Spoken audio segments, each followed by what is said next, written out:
Allah Azza wa Jal gives us a story. My brothers in Islam, who is Barsisa? Barsisa is someone who worshipped Allah subhanahu wa ta'ala. He was from among Bani Israel. He worshipped Allah for 70 years. 70 years. And he did not disobey Allah even a blink of an eye. He made a house, a worship house for himself above the mountain. He isolated everyone. He believed that he can reach Allah alone. He went and he began to worship Allah by himself. 10 days fasting, he comes out for a break. 10 days he prays in his house, then he comes out, takes some fresh air and goes back in like this. For Iblis wanted to deceive him. So Iblis didn't know how to deceive him. So he made a sitting, a gathering, a meeting with the shayateen, maradat shayateen, the most evil and wretched of shayateen. And he said to them, what do you say? How are we going to deceive this person? One of the shayateen, whose name was Al-Abyad, he said, leave it upon me and I'll deceive him. So a shaitan, he dressed as a worshipper and he went to Barsisa and he constructed a worship house right next to Barsisa and he began to worship. Shuf, a shaitan. He did not construct a nightclub next to Barsisa. So Barsisa would worship and he would come out. And every time he'd come out, he'd see a shaitan in sujood, crying, making dua. He's affected. Allahu Akbar. Who's this friend of Allah that he's worshipping? Time over time, months after months went by. Eventually, a shaitan came to Barsisa and he said to him, teach me from what Allah has taught you. So Barsisa said to him, Anta al-wali. You're the one that's supposed to teach me. Teach me what Allah has taught you.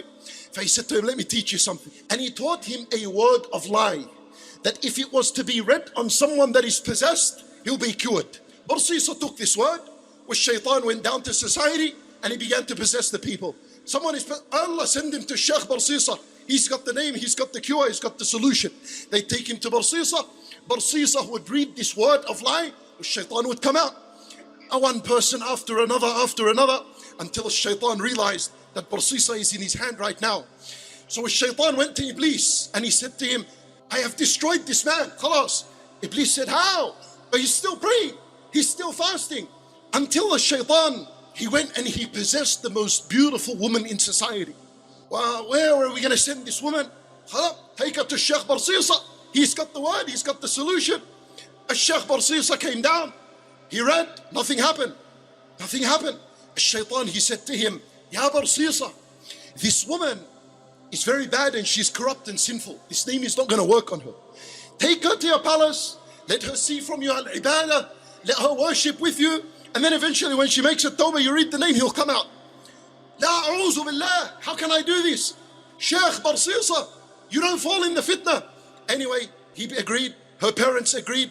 They took her to his house and she remained there for a while. And from time to time, a shaitan would possess her and he would bring her into these modes of fits in where she would uncover herself. Barsisa would see that until time after time, he fell and he committed a zina with her. For then a shaitan came and he said to him, Ya Barsisa, she's pregnant from a zina and the people are going to make a mockery and a shame out of you. And he said to him, go kill her. And then the people will say, Barsisa al-abid, go back into your worship and in your prayer and in your fasting, khalas, neglect everyone, don't worry about them. So he did that, he killed her and he buried her. But shaitan said to Barsisa that if her family comes, say to them that she was possessed with shaitan, took her, Allahu A'lam where she went. Shaitan went to her family and he said to her family that Barsisa committed zina with her. He killed her and he buried her in such and such place. So they went and followed and they saw where she was. And they came down and they all wanted to kill Barsisa for what he did. So they grabbed him and they choked him and they took him to the king's palace. And the verdict was ruled down, handed down, the death sentence on Barsisa. For now the entire village and community is around this man that worshipped Allah for 70 years. And they came and they wanted to kill him. Shaitan appeased in the form of a man before Barsisa. And he said to him, Ya Barsisa, no one can save you from this except me. Listen to me. He says to him, what is it? Give me the solution. People are going to kill me. He said to him, Usjud li ya Barsisa. Make sujood for me. Make sujood for me, I'll save you from all of this. So he said to him, how? You told me zina and I committed zina. You told me to kill and I killed. Now make sujood for you. So Shaykh Barsisa fell into sajda for Iblis and the people killed him and he died upon shirk wa kufr. Wal-'iyadhu billah. Shaykh Barsisa, 70 years of worship. That's how his last day on earth was. And Allah Azza wa Jal said, both of them, Ash-Shaytan wa Barsisa, their punishment was أنهما في النار خالدين فيها وذلك جزاء الظالمين. You know what destroyed him? He thought he can reach Allah alone. He isolated himself from his community. He might have thought that the people are no good for him, that he worships better than the people.